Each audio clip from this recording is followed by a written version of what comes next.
Assalamualaikum warahmatullahi wabarakatuh. Selamat datang di kelas saya di kelas Ekonometrika. Hari ini kita akan melanjutkan materi kita minggu sebelumnya. Seperti yang sudah kita tahu bersama bahwa minggu sebelumnya kita sempat berbicara atau belajar tentang sumber data dan jenis data dari Ekonometrika. Lebih concern lagi ke jenis data, seperti yang kita tahu bersama bahwa jenis data Ekonometrika antara lain ada cross section, time series, pooled data, dan micropanel dan sebagainya. Nah, yang jadi permasalahan adalah kadang pada saat kita menggunakan data ekonometrika, baik yang time series maupun yang pooled data, banyak sekali masalah-masalah yang sering kita jumpai di dalamnya.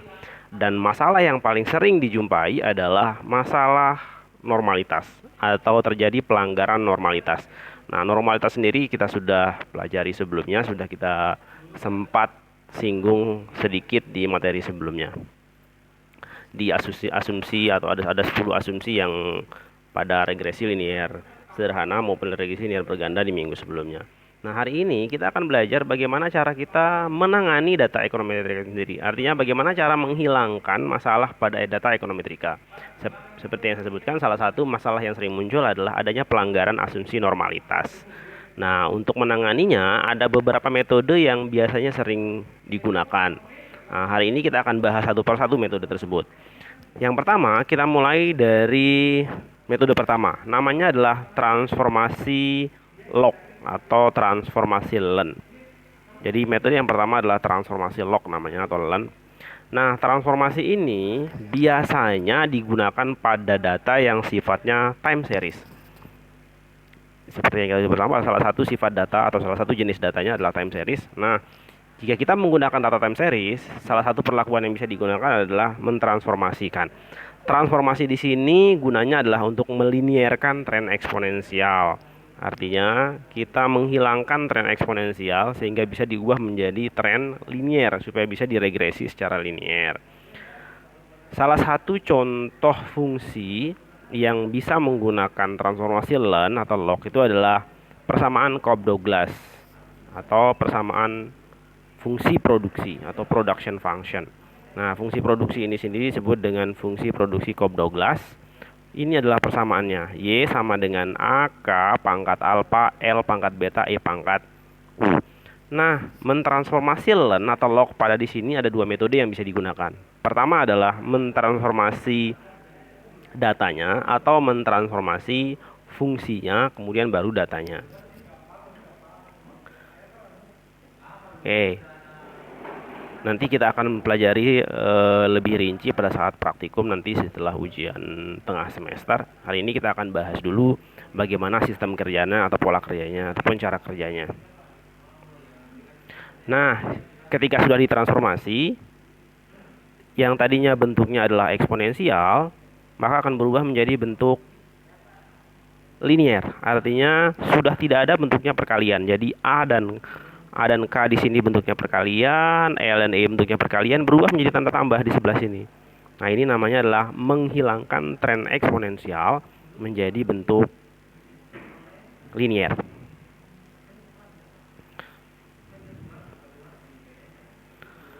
Nah, metode yang berikutnya yang bisa digunakan adalah namanya differencing atau perbedaan atau pembedaan.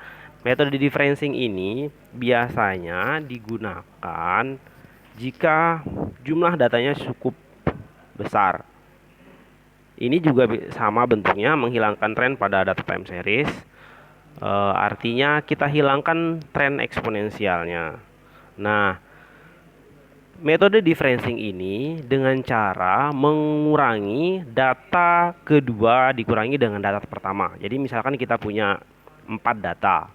4 data itu data pertama, data kedua, data ketiga, dan data keempat. Nah, nanti dengan metode differencing kita akan memiliki data yang baru dengan cara mencari selisih antara data kedua dengan data pertama. Itu akan jadi satu data. Selisih antara data ketiga dan data kedua itu jadi satu data. Selisih antara data keempat dan data ketiga itu satu data. Artinya dari awalnya tadi kita punya 4 data, ketika di differencing kita akan menjadi 3 data. Selalu seperti itu. Jadi ketika kita menghilangkan kita punya 100 data, maka ketika di differencing maka hasilnya jadi 99. Dengan harapan yang 99 data tadi sudah hilang tren time seriesnya. Nah, differencing ini sendiri bergantung kebutuhannya. Ada yang differencing satu order atau first order differencing. Ini first order differencing.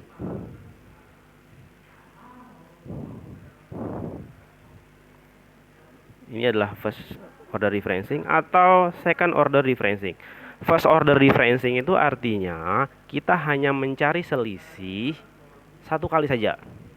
Sedangkan second order differencing artinya kita mencari selisih sebanyak 2 kali. Saya berikan contoh. Tadi kita punya 4 data. Selisih dari data kedua dengan data pertama itu jadi satu data. Selisih antara data ketiga dengan data kedua itu satu data. Selisih antara data keempat dengan data ketiga itu jadi satu data. Jadi awalnya 4 data, sekarang jadi 3 data. Nah, 3 data tadi bisa juga dilakukan differencing lagi. Kalau seandainya tren time seriesnya belum hilang. Jadi yang tadinya 4 data, ketiga data itu adalah first order differencing. Ketika yang 3 data yang setelah didifferencingkan lagi, maka jadilah data differencing second order. Yang tadinya 4 data, waktu first order jadi 3, waktu second order tinggal 2, begitu seterusnya. Nah, second order, first order, dan third order dan seterusnya bergantung apakah bisa menghilangkan tren dari time series. Jadi sangat bergantung dari tingkat kebutuhannya. Nah, yang terakhir, penanganan yang bisa dilakukan adalah mirip dengan differencing. Hanya saja sekarang dibagi. Namanya adalah growth rate, laju pertumbuhan. Nah, bedanya adalah kalau pada differencing tadi, untuk mengetahui differencingnya tadi adalah kita menggunakan selisih antara data kedua dengan data pertama, jadilah satu data. Nah, dengan growth rate kita membagi dengan data pertama lagi. Jadi misalkan kita membagi antara data kedua, differencing itu adalah membagi data kedua dengan data pertama dibagi dengan data pertama. Perbedaan antara differencing dengan growth rate sama-sama dikurangi, mencari perbedaan. Hanya saja pada saat growth rate kita harus bagi lagi dengan data pertama. Nah, growth rate dan differencing ini juga sama dengan dengan bentuk transformasi Len tadi, yaitu mencoba menghilangkan tren Len atau tren log atau tren eksponensial pada data. Artinya, pada kasus data time series, supaya hilang kasus time seriesnya atau efek time seriesnya, maka dilakukanlah penanganan data ekonometrika ini. Contoh paling sederhana adalah pada fungsi permintaan. Ini adalah regresi fungsi permintaan. Key-nya adalah jumlah permintaannya. Jadi key-nya ini adalah jumlah permintaan. P-nya sendiri adalah jumlah harga atau tingkat harga. Jadi seperti yang dijelaskan di slide bahwa umumnya jumlah permintaan itu dipengaruhi oleh harga, pendapatan, harga barang pengganti atau komplement, atau perubahan selera. Nah, namun pada regresi ini kita hanya membahas yang sederhana saja, yaitu bahwa hanya harga yang mempengaruhi permintaan atau permintaan hanya dipengaruhi oleh harga. Dengan persamaan regresinya adalah Q sama dengan beta 1 ditambah beta 2 P1 ditambah dengan U.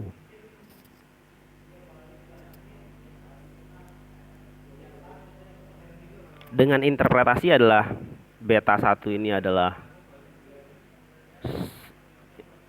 interceptnya, beta 2 itu adalah slope-nya. Dengan beta 1 adalah jumlah permintaan pada produk harga 0, artinya itu intercept. Kemudian beta 2 itu adalah jumlah permintaan jika terjadi 1 unit perubahan waktu, artinya kemiringan dari si regresi itu. Contoh lain adalah itu contoh yang fungsinya linear. Bagaimana kalau contohnya fungsi yang belum linear? Contohnya adalah fungsi produksi tadi, Cobb-Douglas yang saya bisa berikan tadi. Bentuknya adalah non-linear. Dalam hal ini bentuknya adalah eksponensial.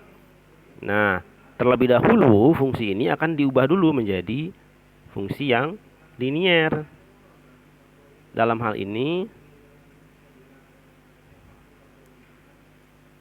dengan menggunakan transformasi Len. Nih, dengan transformasi Len. Nah, bagaimana cara melakukan transformasi Len sendiri?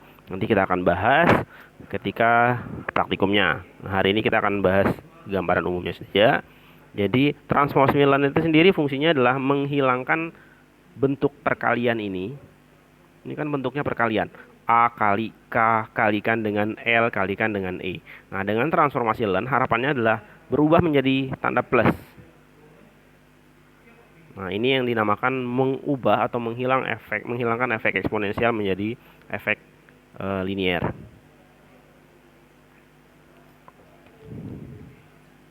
Interpretasinya sama dengan ln YI sama dengan C-nya itu adalah interceptnya, betanya itu adalah slope-nya, ln LI ini adalah X-nya, ln YI itu adalah Y-nya. Jadi mirip dengan bentuk linier yang sebelumnya.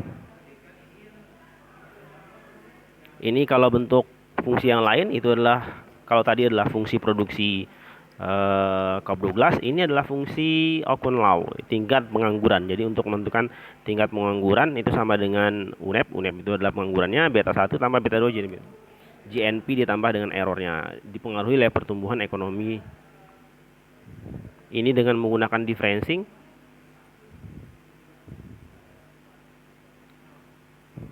Ini adalah contoh interpretasinya. Jadi ketika kita punya persamaan fungsi ini, kita umpamakan UNEMP itu adalah Y-nya, 0,3 dikurangi 0,3 GNP sebagai NP sebagai X, maka 0,3 yang di depan diinterpretasikan adalah ketika ekonomi tidak mengalami pertumbuhan, maka rata-rata pertumbuhan pengangguran naik 0,3%. Nah, 0,3 yang ini